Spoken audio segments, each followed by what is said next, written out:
गुजरात के वडोदरा के पूर्व क्षेत्र में door to door garbage collection व्यवस्था बिगड़ने से सवालों का सिलसिला शुरू हो गया है।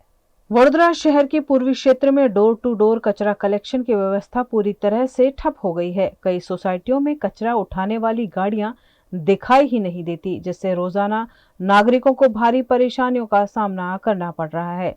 इस मुद्दे को लेकर सामाजिक कार्यकर्ता कमलेश परमार ने कड़ी आपत्ति जताते हुए सवाल उठाए हैं। उन्होंने बताया कि संबंधित कॉन्ट्रैक्टर द्वारा हाल ही में नई गाड़ियां उपलब्ध कराई गई हैं, लेकिन वे गाड़ियां काम में लिए बिना ही धूल खा रही हैं।